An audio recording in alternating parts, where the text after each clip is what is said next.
Thanks everyone for coming in, especially the people coming in from outside. We welcome you here. Obviously, training to radio parts is a big part of our processes in not only educating our staff, but also helping educate the overall market.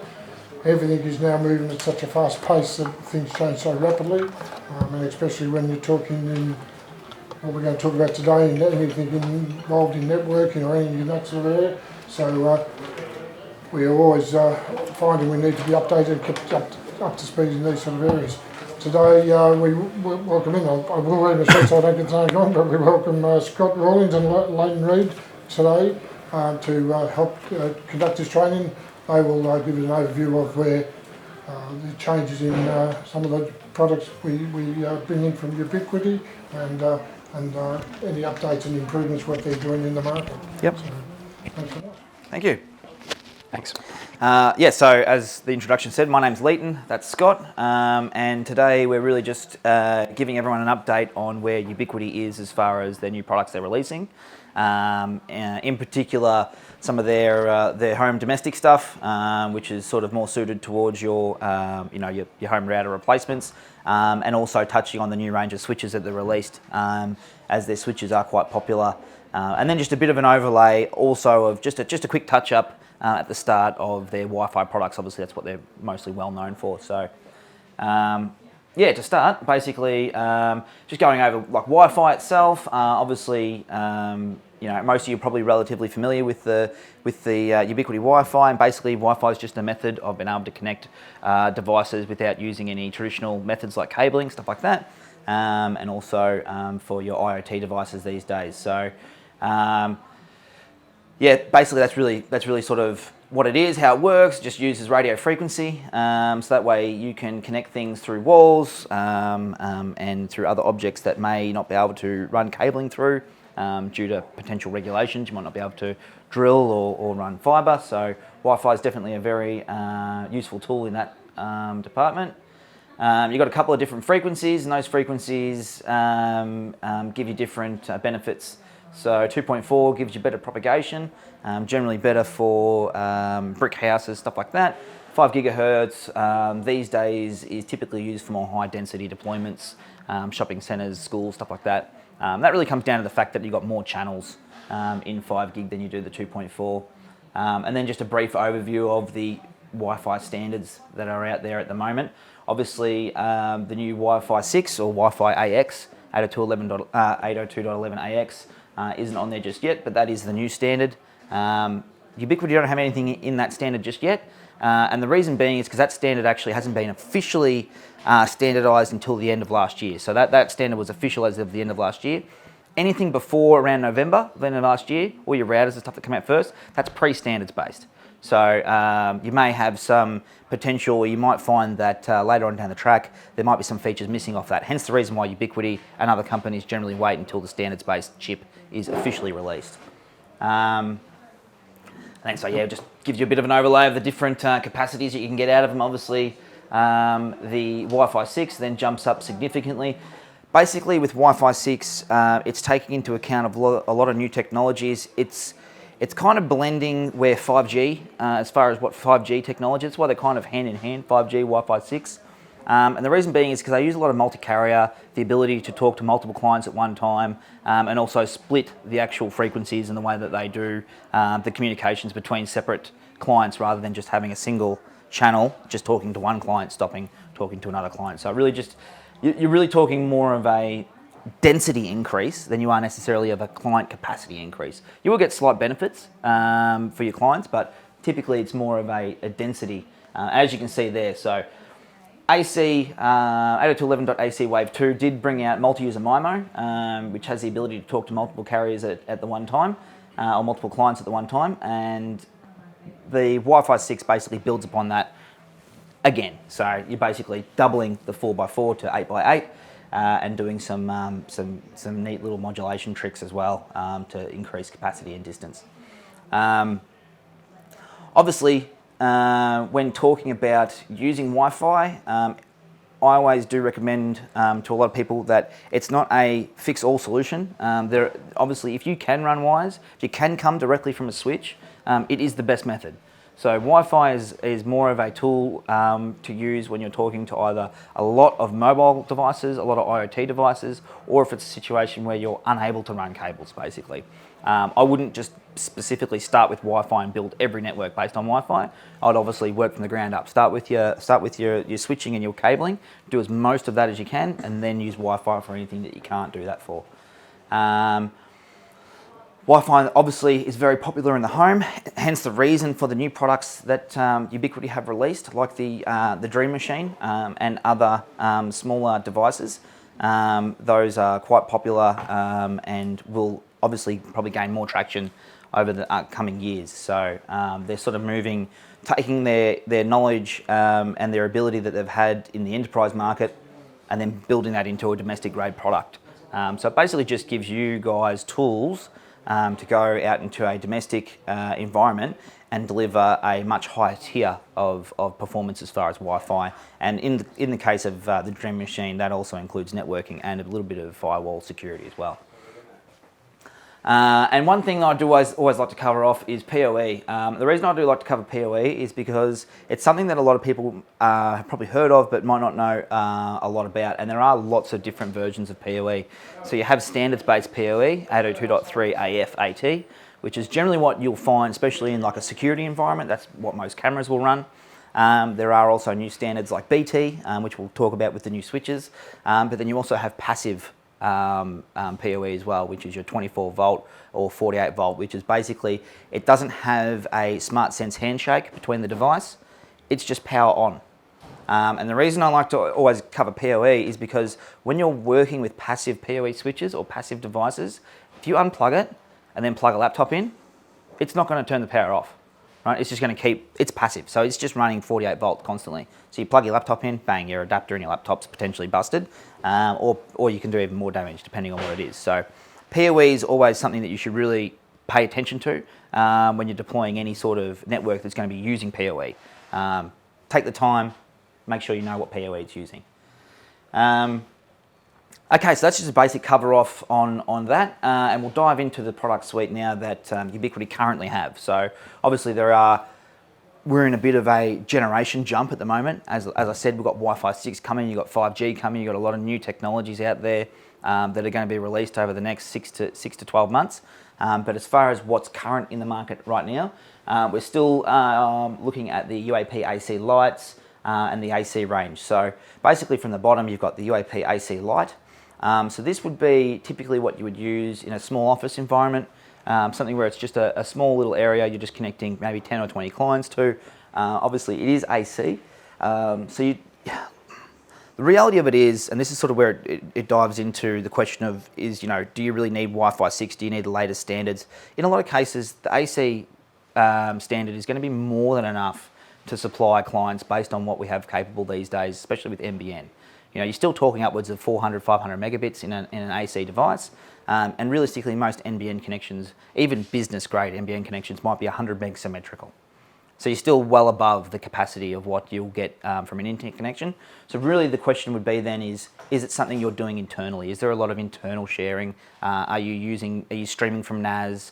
Are you doing a lot of data backups, that sort of stuff? And that's when you might look at going up to a higher standard Wi-Fi. But as it stands, the AC Lite and the AC LR, the Pro and the HD are all still very much a current product.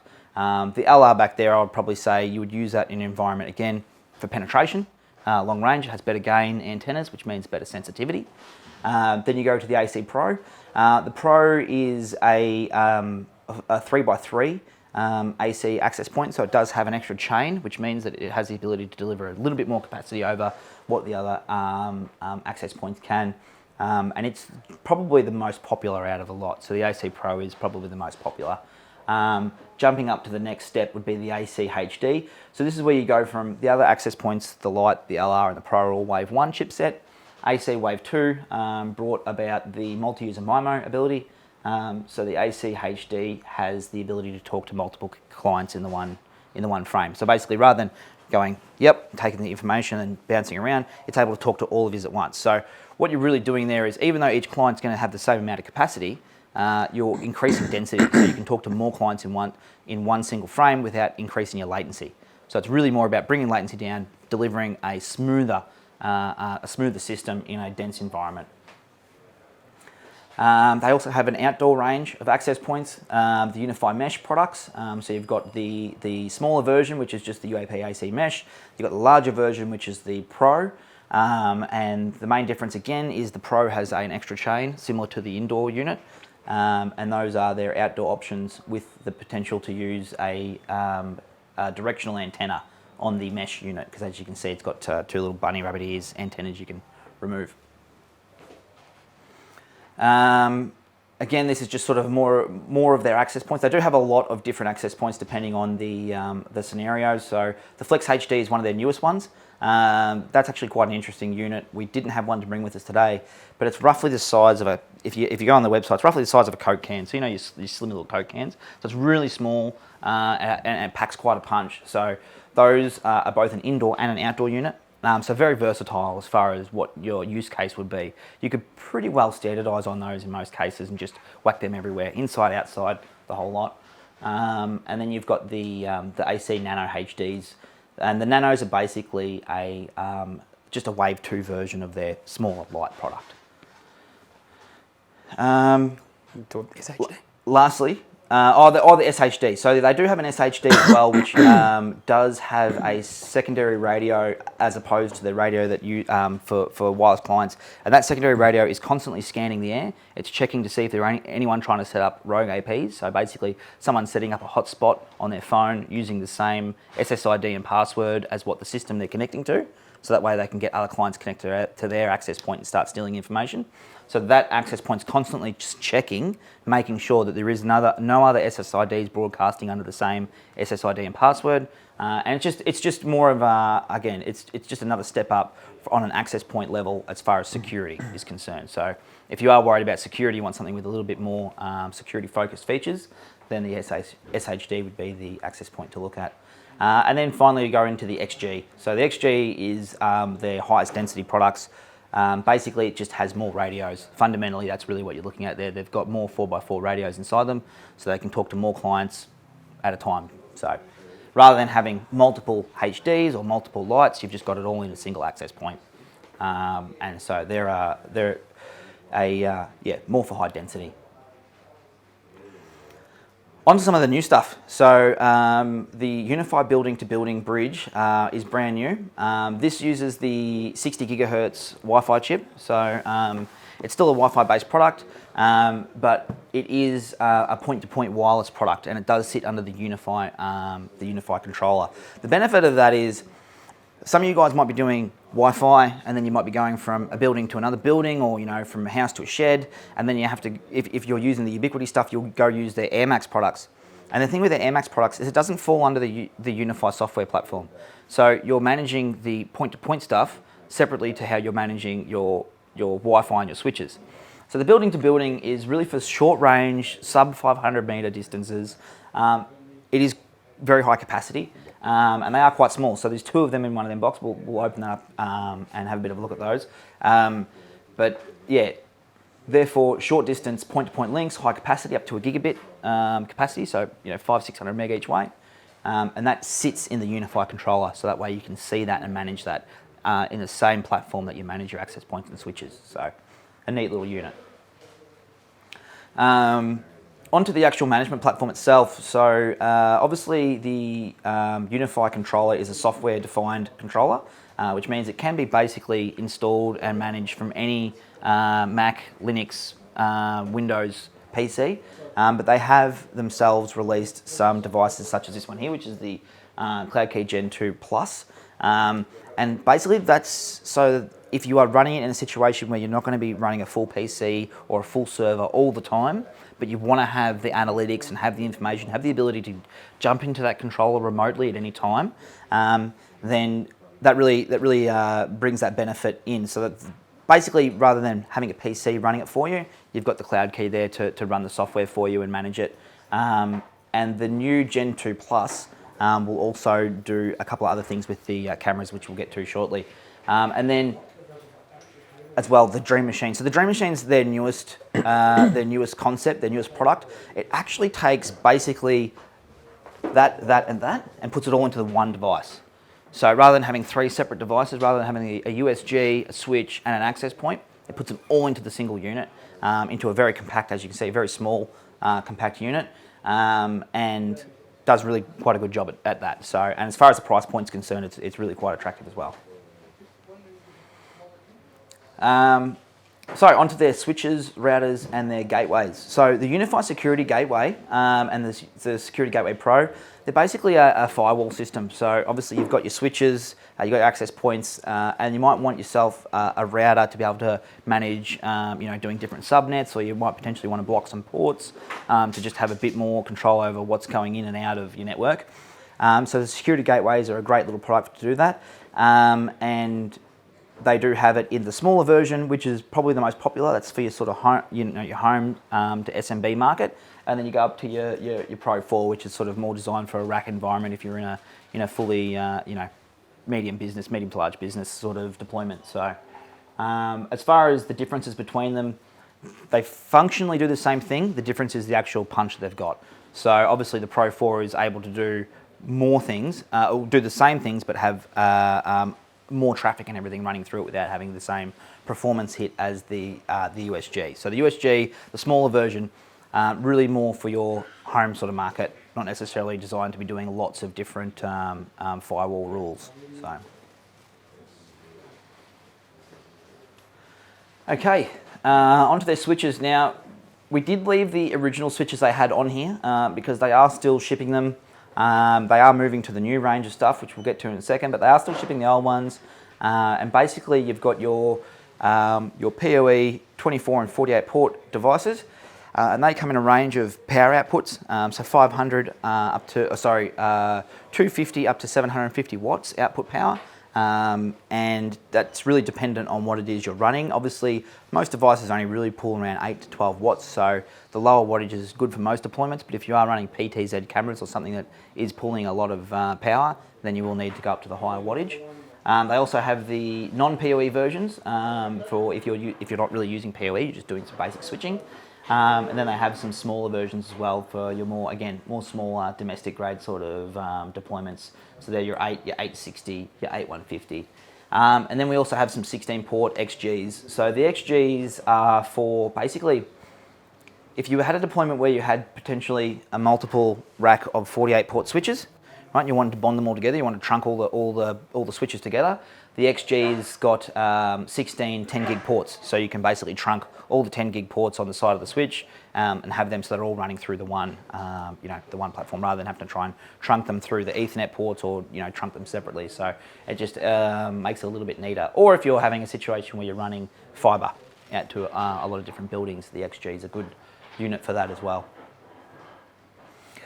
Okay, so onto the new switches. So the big differences between the new switches as to the old switches is, I don't know if you guys have ever used some of the old switches, but they're a lot more quieter, so they're fanless. Some of the non-pro versions are a fanless switch, which means they are very quiet, because there was some concern originally when they first released them that the fans were a little bit too loud in some of the other versions. But one of the other big differences is they do have an LCD screen now on the front of them. Pull that off there. So you can sort of get to some functionalities just through the LCD screen without really having to jump into the controller. Just analytical stuff, really. And they also, the PoE on them is slightly different. So as time's gone on, Ubiquiti's moved more and more away from doing passive PoE. They originally were passive pretty much only. They had, the Pro model was the only access point model that had standards-based PoE. Now all their access points have standards-based PoE, and pretty much everything new that they're releasing is all standards-based PoE. So the new switches are only standards-based PoE. They actually don't do the old 24-volt passive PoE. So luckily though, Ubiquiti have got converters to do that. So they do have a little inline converter that will downstep the passive the regulated PoE into passive. So if you do have some older passive devices, you can still use them with the new switches. But realistically, this is a move as far as looking into the future of the products they're releasing will all be standards PoE. They support 802.3 AF, AT, and they also have some ports that will support BT. So BT is high powered. So if you've got something like, I know some microwave devices now, so your licensed microwave devices will use high power PoE, BT, as well as some really high end. I think Hikvision have some cameras that have like 3 cameras inside of it, and they can move around and do a whole bunch of stuff. And so they also take BT power, so they're just basically high wattage output. And they come in the 16, 24, and 48 configuration, with the Pro versions having the ability to do layer 3 functionality. So the non-pros are layer 2 only. So basically think of it, they're just a switch, right? You just plug them in. They're not going to be able to do any sort of routing capable scenarios. The Pro versions you will be able to do, sorry. The Pro versions you will be able to do some layer 3 functionality. As to exactly how much layer 3 functionality, the switches are very new. We've only just received our first batch in earlier this year, so we haven't actually had a lot of time to sit down and go through all the new functionalities they've added. But obviously you can find that information online as far as what exact layer 3 functionalities they do have. But because it's software defined, obviously it's just software, so as time goes on they'll add more features through the life of the product. They do also have some new industrial switches. So the industrial switches, as it states, it's industrial, it's just got a higher temperature range, good for if you're putting it into an industrial space, into a shed, something like that, or if you wanted to put it potentially, I know some people who used to get some of the older switches and put them in roofs, not a good idea because they can't handle the temperature, they die. So the industrial switches obviously is for those people who are going to put it into a situation, potentially into a linen cupboard, and it's going to be covered in a bunch of clothing and it's going to heat up, right? It's going to get hotter than normal. So the industrial switch is good for doing that. And the flex switch is an outdoor switch. So it would be used potentially in a scenario where you might have a couple of cameras plugging into potentially a unified bridge-to-bridge or building-to-building or a AirMax solution. So the outdoor switch can sit outside, it can power the cameras, you can power your point-to-point or point-to-multipoint device, and it's all there in that one little neat package. That way you don't need to worry about getting enclosures and all that other stuff. So, neat little unit. Okay, so that basically covers off their product range of their switches. Onto their security cameras. So with their security cameras, it used to be a completely separate software. I mean, technically it is still a separate software, but with the new release of the CloudKey Gen2 Plus and the CloudKey Gen2, you do have the ability to now run their new version, their current version of their software called Unifi Protect. So you can run that on the same controller system as what you're running your access points and your switches. So it does bring it a lot closer into being the one platform where you do your switches and your cameras from. So the camera range they have is the bullet style camera, which is basically your standard outdoor style camera. Your indoor dome camera, which does have a wide angle lens on that, so you do get a bit more of a viewing angle out of the domes over the standard bullet styles. The micros. So the micros are a Wi-Fi based camera. So basically you put them on a wall, you run just standard AC power to them, and you put them onto their little platform they've got, and they power up and connect to the Wi-Fi that you've got within your building. So they're good if you're just wanting a little Wi-Fi camera where you're not able to wire a camera in. Then we've got the Pro versions. You've got the G3 and G4. The G3 is just a 1080p with optical zoom, and the G4 is the same, except it does go up to a 4K resolution. Both are IP67, so they're a little bit more robust. And then lastly, you've got your flex camera. So the flex camera is probably the most versatile camera. You can use that in a lot of different situations. You can mount it on roofs, you can sit it on tabletops, you can put them outside, so they're quite versatile, the little flex units. And you can also move the camera on those, so you can actually rotate the camera to different angles. And basically they're the two different methods of managing it. So the older NVR was the only way you could do it originally, or if you downloaded the software onto a PC. But the new CloudKey Gen 2s can now do the software for the Protect and also do the software for the switches and the access points. Okay, so a little quick go over. They do have a planner. Now their planner is relatively basic, however they are building a new, more in-depth planner, which actually looks quite good. You can do all your cabling, you can do your cable runs, you can put your access points in and do a whole lot more, and it'll spit out a bill of materials that you can then take to radio pass and say, here, you know, this is what I want. But the basic version that's free at the moment is you pretty well just putting in roughly how many devices you're going to be having connected to your network, roughly the size of the area that you're using, and then it'll just spit out a bit of a generalized idea on what sort of product you should be looking at and how many of those you need and so on and so forth. So it's a neat little tool if you're just getting a rough idea, so your budgetary idea on cost when you're delivering a solution. That's a little highlight video. I mean, you could probably just, yeah, if you're interested in the highlights and what the controller has and what's new, the YouTube channel, the Ubiquiti YouTube channel is really something I encourage you guys to jump onto because it does have a lot of in-depth detail about all the new software releases that they have through their products. And to finish it off, Scott here is going to go through a basic setup, so a quick configuration setup using what you see here on the table to just go over basically how quick and easy it is to set up a deployment. Excuse me. All right. So when you connect these devices, for example, if you've got a USG, the cloud key will grab an IP address from the USG. You can then look in the Ubiquiti Discovery tool, which you can download for Chrome. It's just a Chrome add-on. And then it will find the IP address of your unit. So you just click on that, it'll open this up. So if we go setup, so it's got both. It's got Unifi Protect and Unifi Network. So Unifi Protect's for the cameras software package, and then Unifi Network is for your access points and switches and the USG. So we'll start with this one. So we'll just call it Unifi Network. Next. Now by default, it'll want you to sign into your Ubiquiti account. So it's free, you can create one on Ubiquiti's website.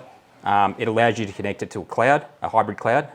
So then you can use it, you know, you can remotely access it. So you log into your cloud account on Ubiquiti's website. Then you sign into your Unifi controller with it. It'll connect them together and you can access it anywhere. So basically what it does is when you've got any instance, so you might have multiple instances of the controller running separately in different places.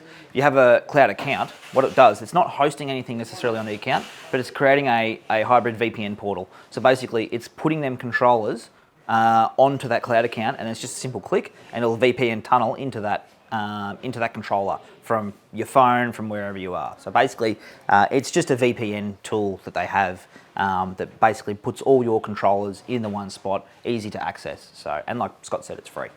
I haven't got this connected to the internet, so we'll go to Advanced Setup. We'll disable this and that. I'll just do a local administrator username, so I'll just call it test. Make a password.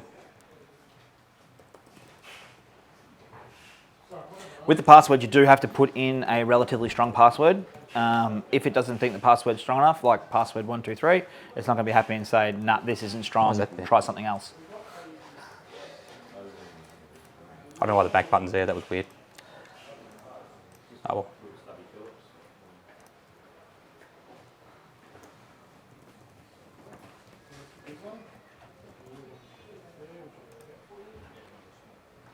well. For a typical home setup or something like that, it's best practice just to do automatically optimize my network. I think what it does is it'll keep high performance Wi-Fi, like 5 gigahertz devices on the 5 gig frequency, and it'll kick off any other ones to the 2.4 to keep the density down so it doesn't cause any network slowdowns, etc. That's basically that's called band steering. So what that does is it means if you've got a device that's capable of both 2.4 and 5, but you happen to connect to the 2.4 SSID, it'll detect and go, hey, wait a minute, this device is capable of using 5 gig, which is obviously much better for density. I'll push you off and move you to the 5 gig automatically without the person even knowing that it's happened. So it just optimizes the network, makes it run a lot smoother. Same with auto backup, good to keep it enabled. It'll make it backup periodically in case it crashes or something like that and you need to restore from a backup. It'll keep them on, I think it keeps it on its own internal storage. As well, if you've got the cloud connected, it'll back up to the cloud so you can restore from that as well. Yeah, something like that happens, if there's a power surge and it corrupts some data on the hard drive or something like that, it'll back up to the cloud. So then if you factory reset the device or have to get a new hard drive or something like that for it, you can just download that back up from the cloud and it will restore as it was, yeah. Or anything like that, if something happens to the software, it just corrupts for whatever reason, it's a hard drive failure, yeah, you can just restore it from the backup. And it should be the way it was before it crashed. So you'd actually have to manually do that. You'd actually know that the thing's down and Yeah. manually back up the config from the cloud yourself. It should automatically go to your cloud account if you've got them connected together. So if you make an account on Ubiquiti's website, then that cloud you can actually enable notifications too. So if it goes down, it should notify you that it's gone down. Then you can then initiate a backup, restoring a backup. You can also back them up to external storage as well. So if you log into after this, I'll show you, yeah. All right, so just do test. Password. So it will ask you to do basic setup configurations on your initial setup. Hence the reason why it's asking for Wi-Fi passwords and stuff. It's anticipating the fact that you're probably going to plug something that's got Wi-Fi in here. So it's going to set up its basic SSID, just its initial SSID to get the whole system up and running. Usually I'd enable this. It just combines the 2 and 5 gigahertz names into the one SSID test, and it'll automatically change between that depending on the device, etc. You can turn it off, and then it will have two separate networks, test 2 and test 5 gigahertz. So Just enable that one. if you did that, you had two different SSIDs. Would it still change over? Like, Would it do the band steering? Yeah, I don't think it works. I don't think it does do the band steering. No, I think the band steering. The band steering is done based on being the same SSID and password. Yep, correct. Otherwise, the device itself would have to then re-authenticate. Correct. Yep. So, yep. All right, so it's detected all the things I've got connected here. So the access point, which is that one, the switch, and then the security gateway. So I'll tick all those, click next. Now I'll change that to Australia. Just leave that, finish.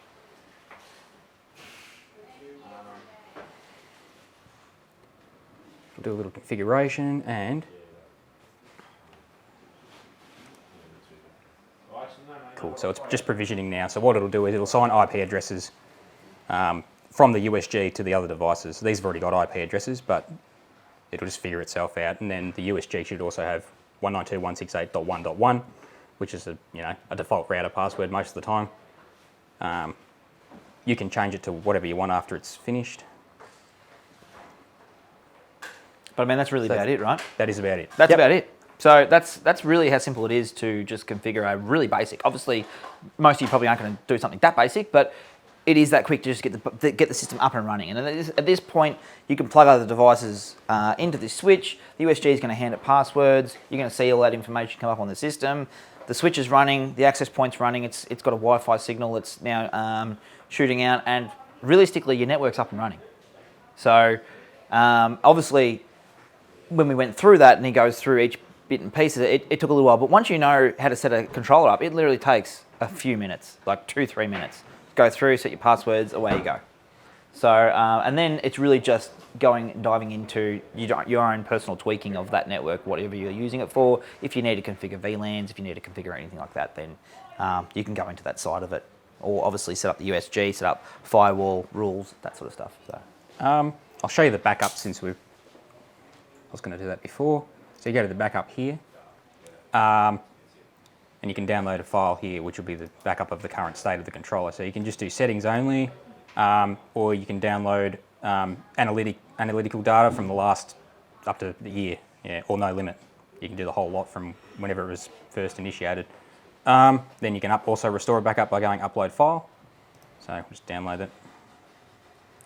and one of the main benefits of the backup file is that That's it there. with the Unifi products, once you configure a controller, that's it. Once the devices are adopted to a controller, they're adopted to that specific controller. If you then lose the information for that controller, or if your controller goes down and you plug a new controller in, unless you reset the devices, unless you factory reset them, you will not be able to get access back to them again, unless you have that backup file. You can then upload that backup file into a new iteration of your controller, and the devices won't know the difference because it's using the same backup file.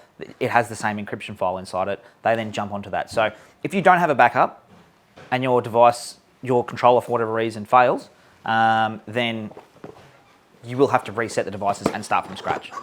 So it is a good idea to have a backup, and it's also a good idea to use backups if you're pre-provisioning, right? So if you're setting your network up before you even go to the client to deploy it, by having that backup file, that means that if they turn around and go, oh, can I have a version of that controller so that way I can see what's going on? Now, some of you might say, yep. Some of you might go, no way, because otherwise it's going to cause more problems than what I need. But if they do want it, if you have the backup controller, you don't need to start from scratch. You don't need to. You can leave your laptop back at work, go into their home, plug it into their PC, update a new, spin up a new version of the controller, use that backup file, and then devices will just come straight across. So the backup file is quite handy in doing that. If you are going to be doing pre-provisioning, the backup file will become handy. All right, so now everything's got an IP address, so your network's pretty much good to go. You can plug in more devices and they should automatically be assigned an IP address, and yeah. Any questions? So could you just sort of quickly show that, the backup? The backup, yeah? Yeah, could you just show? Sure. All right, so we'll go back up. So you mean just the backup you want me to download? Just the, not the analytical, just the... Yep. Download the actual backup file, yeah. All right, so just go settings only, download file. There it is there, so we'll go look at our downloads.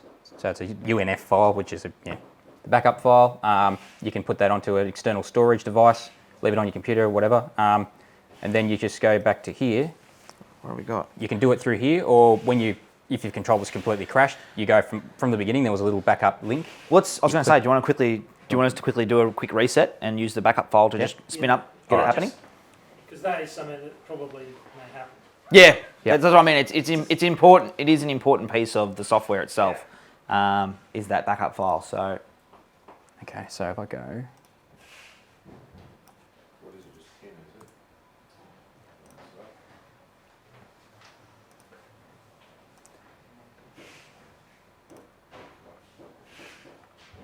factory reset. Do you have to factory reset the devices as well? No. Right. It should automatically just Reset the whole come lot. back. Yeah, they'll just stay because the configuration's already actually uploaded into the devices. So once we restore the cloud key, those devices should just automatically reconnect again. Yep.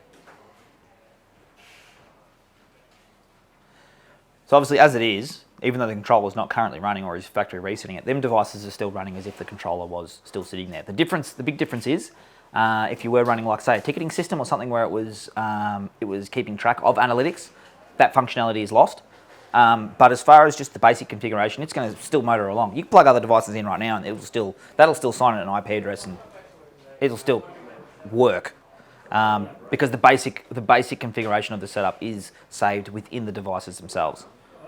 I'm just coming at it from the point of view of power problem or something like that. Yeah.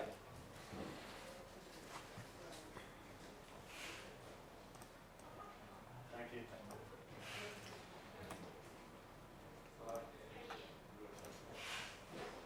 Right, so the controller takes a little while to get started. It's a fairly big package these days. Used to be pretty quick starting up, but it's adding more features to it, and it takes longer.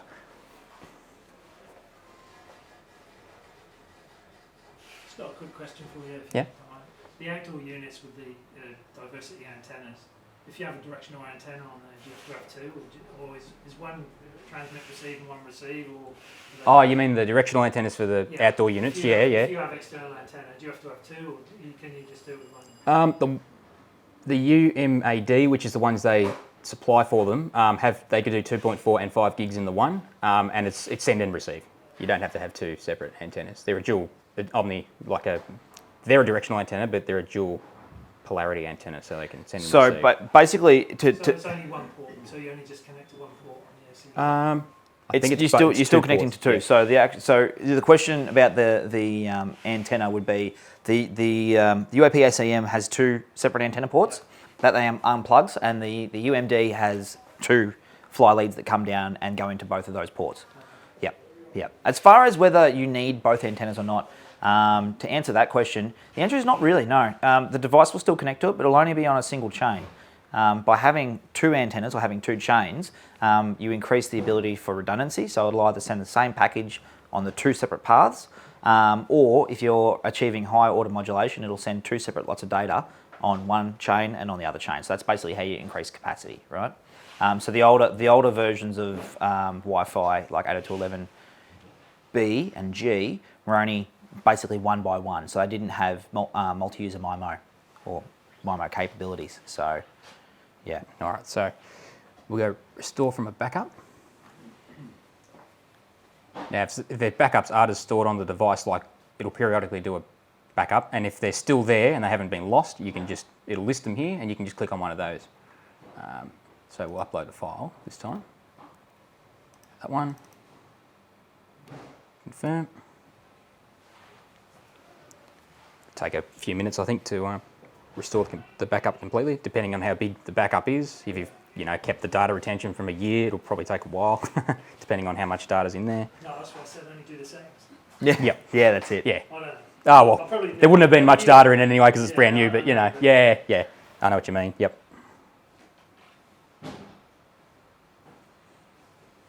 So is there any other questions on the switches or any of that sort of stuff? know guys who get very confused by the range. Yep. And then they'll buy into it without talking to us first. And usually they'll end up with the edge router, right? You've heard this probably 100 times. They get the edge router and then they go, all right, I get a bunch of UAPs and then I'll get the cloud key and maybe they'll buy the edge, even the edge switches. Yep, yep.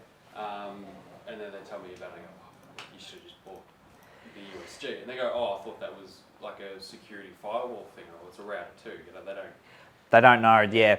Yeah. But when they buy those mixed systems, I've never tried it myself, so I don't know how easy they are to run from within the Unifi software. Is it easy to mix in the edge gear? Or? So the question being, can you run EdgeMax gear through Unifi? The answer is no, you can't. So you can't configure EdgeMax equipment to be controlled by Unifi. Only Unifi stuff can be. But you can use UMNS, I think it's called, if I'm correct. Yes. Which is the Ubiquiti Management Network System. Now, that does manage your AirMax and your EdgeMax products, and I'm pretty sure it also incorporates the Unifi stuff in there as well. As far as how easy it would be to implement that, it's still going to be more difficult than if they just bought Unifi. Why you would buy EdgeMax over Unifi traditionally would be because all the switches, so all the US 24 500s, the US 48 500s, all the older model of the switches were layer 2 only, where the EdgeMax range did have layer 3 functionality. And basically the way that Ubiquiti defined that was they made EdgeMax as a carrier class product to go with their AirMax products, and then the Unifi to go for their enterprise products, their Edge enterprise, right? So it's not, you're not talking full core enterprise products, obviously. So their Edge Unifi product is sort of more for if you're putting it on a network that's already got all that information, all that layer 3 stuff's going to be coming from somewhere else. With the new the new versions of the switches, however, they can get that layer 3 functionality. Hence the reason why I said the Pro versions do have layer 3 if you need that. Yeah, look, unfortunately, they're still separate. So I don't think that Ubiquiti will ever bring them together. I think what will probably happen is that they will just bring more Unifi devices out that are similar to the EdgeMax, but under the Unifi label. Yeah. Yeah. Cool. So the backup's been restored and it's as it was before. Yeah. Yep. So that's all there is to it. I'll do a camera as well. Yeah. So now that it's all obviously up and running, you're also, like we said, you can just plug something else into it, right? So if we're just going to plug a camera in there, so we'll set up the Unifi Protect, and Scott will go through and do that. But that's the benefit of the new Cloud Key Gen 2 Plus. It does have a removable hard drive bay, so you can increase the storage space. I think by default it comes with 2 terabyte hard drive, I think. Which one? The Cloud Key Gen 2 Plus? It's 1 terabyte. 1 terabyte. So the old NVR has 2 terabytes now. Yeah. Even though it said 500 gigs on our slideshow, they upgraded it. They did upgrade it to 2 terabyte. But you can get up to a 5 terabyte drive in that size. There is also information on the Ubiquiti website on how to hook up a hybrid hybrid NAS to this stuff as well if you need to, so you can get even more storage out of it. All right. So it's pretty similar to just the Unifi setup. You just, name your NVR, set the time zone, system admin account. All right.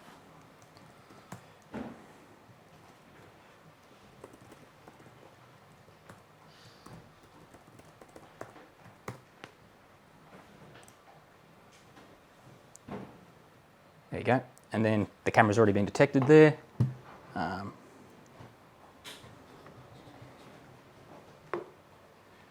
So just tick it, you can name it to something, whatever.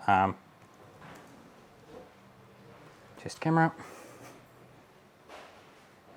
Add selected.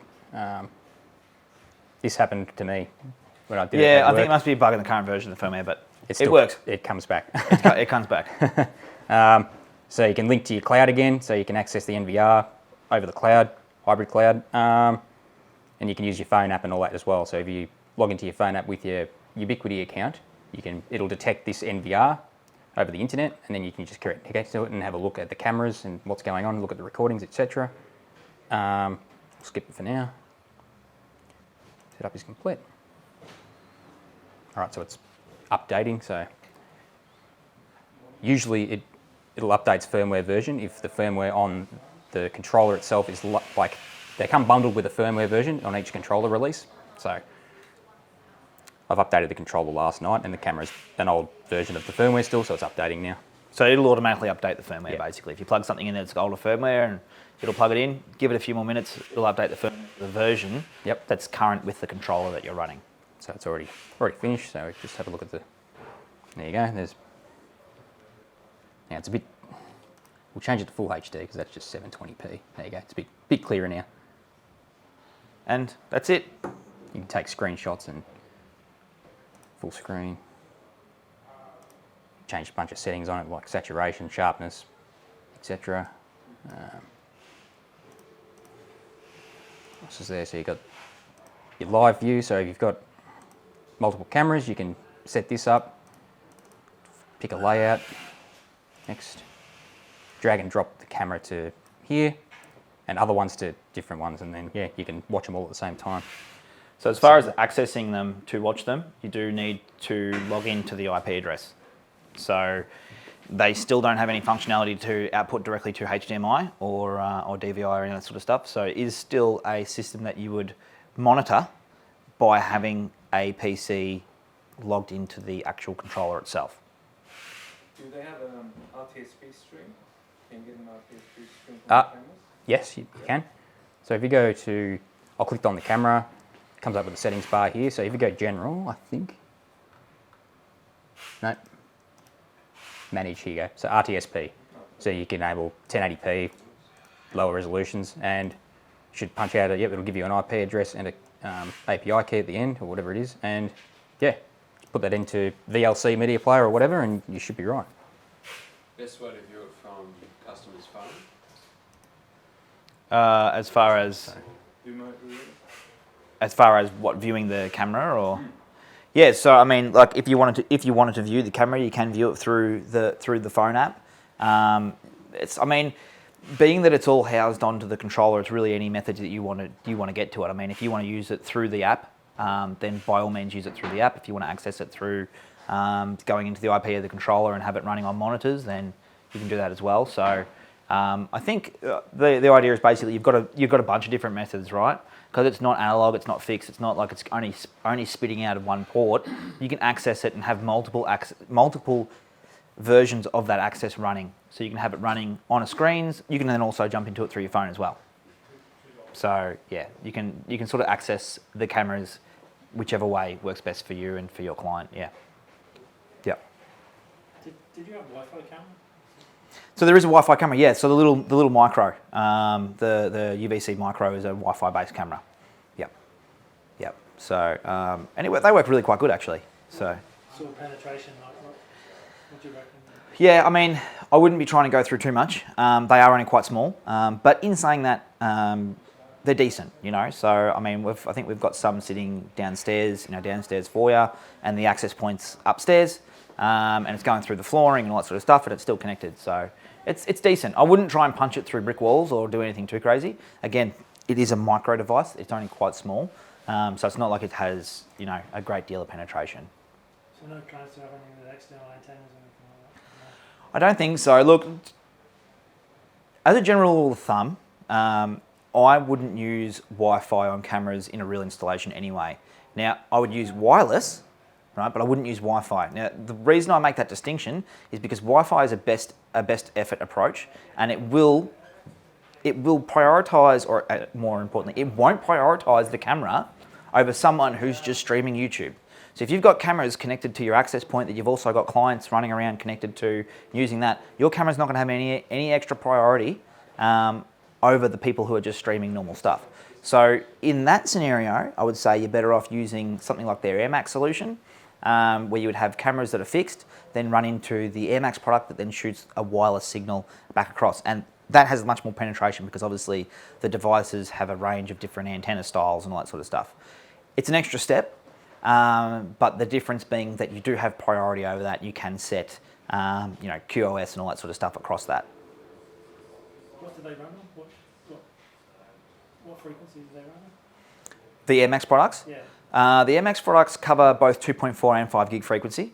They have both N standard and AC standard wireless devices. So you can get quite a bit of capacity out of them. They do also have a product range called AirFiber.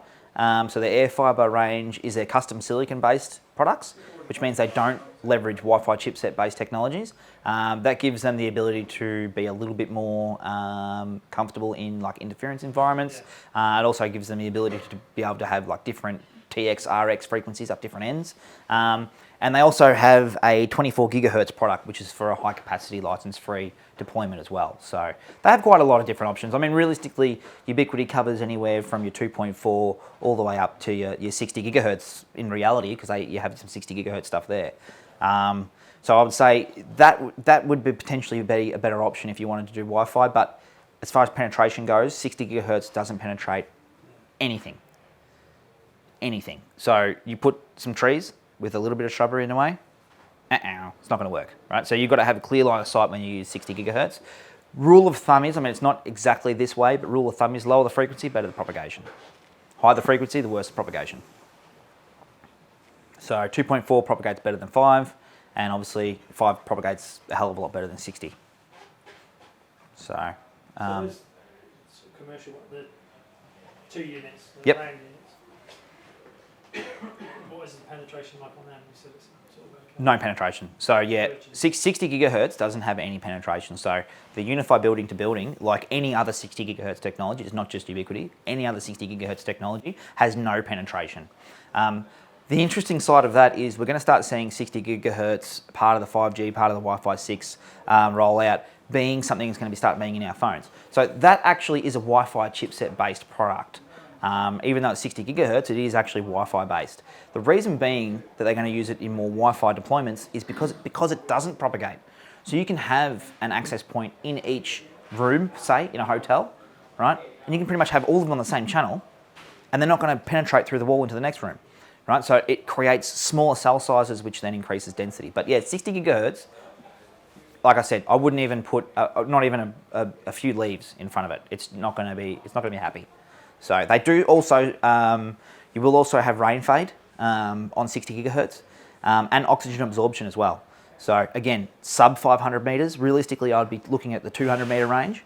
Anything over 200 meters, you will start to see rain fade on those. Anything above 500 meters, it's at your own risk. You're going to be, they'll work up to probably a kilometre, but as soon as it rains, it's just going to fall over. And that's not just Ubiquiti, that's any 60 gigahertz technology that you find in the market. So they all pretty well use the same tech. Cool. Are there any other questions? Yep. I've already got Ubiquiti set up at a couple of customer sites. Mm-hmm. What's my options for getting alerts for firmware upgrades? Yeah, as far as getting alerts for firmware upgrades, I don't think they have like a system to actually alert you that there's a firmware upgrade. Scott might know more about it. Does the controller automatically detect firmware and upgrade itself, or do you have to run a firmware check on those? I'll have a look. I thought they were adding a feature in Unifi anyway to do an auto firmware upgrade. I'll have a look in this one. This is the latest version. So. But as far as I know, currently there isn't like an email out system that you can put your email in and have it let you know when there's new firmware upgrade. I think it's more of a sort of, you know, watch and see what happens. The other thing too with automatic firmware upgrades is it makes things easy, but it's also an extra risk, right? Not all firmware comes out great because you've got to remember that they are leveraging technology that isn't necessarily made in-house. They are using Wi-Fi mass-produced Wi-Fi chipsets that are used by a bunch of different people. They are using technology that is potentially going to have something that might be wrong. So by having an automatic firmware upgrade, you're also running the risk of if there is a bad firmware that comes out or it has a particular bug, it might only have a bug saying VLANs, right? But it might just be the case that you're running a lot of VLANs in your deployment. If it automatically updates and all your VLANs collapse, you're going to have to go out there and you know, go out there to fix it up, roll back the software, you know, a whole bunch of other time-consuming things. But so even though it could potentially have that option, I would still, in my view, say check the firmwares when they come out, or if it's not broken, there's no need to necessarily go ahead and try and fix it, unless, again, there is a feature that they've specifically released that you're wanting to use. So there's an alert you can do for that's if upgrades fail. You could do, when there's a controller update available, usually they'll have a new firmware update as well. So you could check Ubiquiti's website once this, so you can go alert you by email for an update for the controller.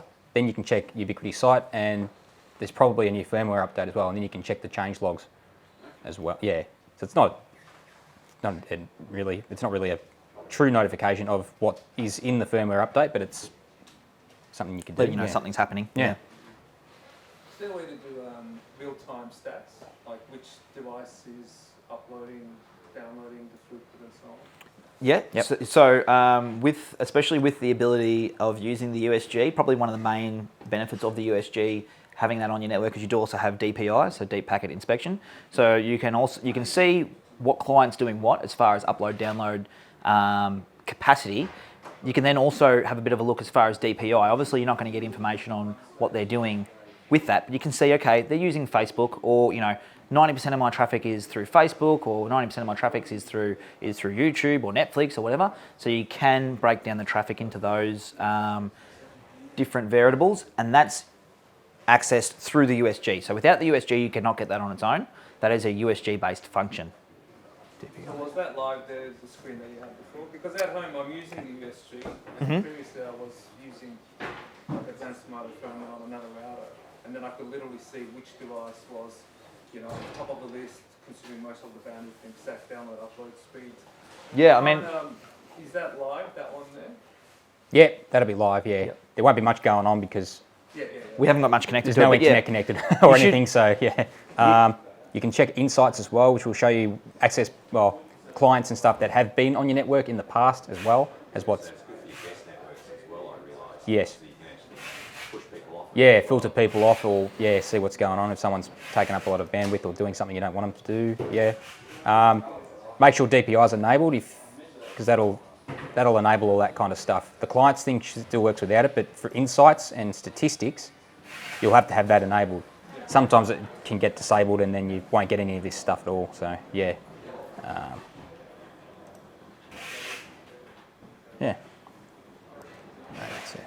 Is there any update coming for the plain USG? Is there any update coming for the plain USG? I mean, they are always updating it, but as far as the USG itself, from the information that I've seen, it's doing about what it can do as far as what the hardware is. I mean, you are talking, you're not... Are we asking more software stuff? Yeah. Because I get guys that get put off by it. The guys that really love that granular control, they run a lot of VLANs, a lot of port forwarding, and I go, you can do most of it in the GUI? Yeah. And then they go, I'm not touching command line to run my router. Yeah. Yeah, see you later. Yeah, I mean, I think they will always build upon it.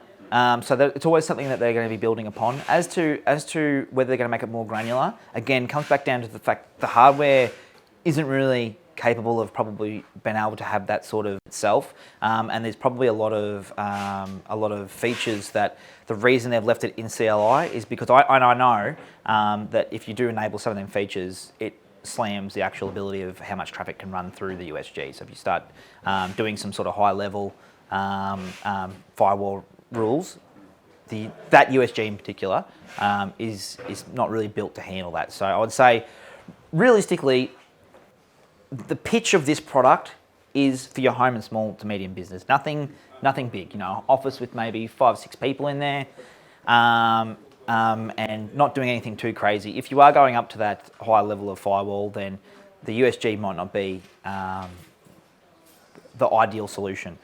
As for if they're working on newer versions of the USG, I imagine they probably would be, because I know it is feedback that they have taken on board as far as what can be done with the USG. So I don't know what the Dream Machine's capable of. We haven't really tested a Dream Machine and tested its because it's got a USG in it.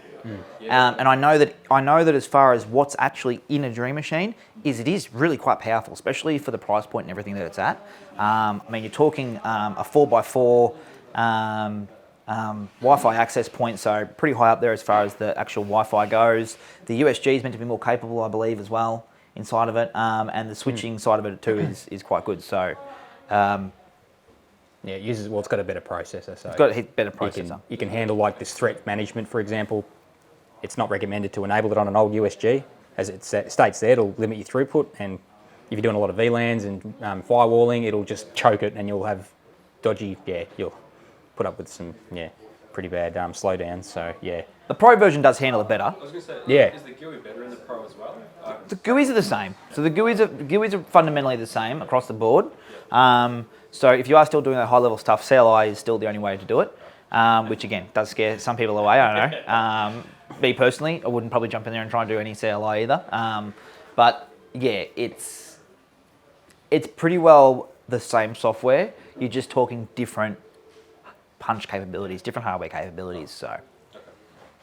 But they are like Scott said, they have added like threat management and other stuff. As you can see, it's still in beta, but they are actively adding new features in there.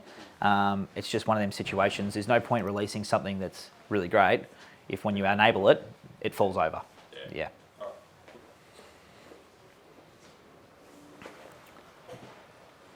Cool. Any other questions? Cool. Rightio. Well, I mean, look, that's a pretty well a basic overview of the system. And look, if you are looking for more information or you are wanting to really drill right down into it, talk to the guys at Radio Parts. There is a potential, if they get enough numbers, that we could potentially run a certification training. So a full certification training that goes through the ins and outs, much more granular as far as what the controller is capable of, and really gives much more insight. And obviously you get a certification after it as well, because it is true certification training. So if you're interested, talk to the Radio Parts guys about that, and I'm sure they can organise a day where we can, or 2 days actually, it does take 2 days, 2 days where we can go through that. So cool. Thanks. Thank you. No worries. Awesome. All right. Thanks for that, guys.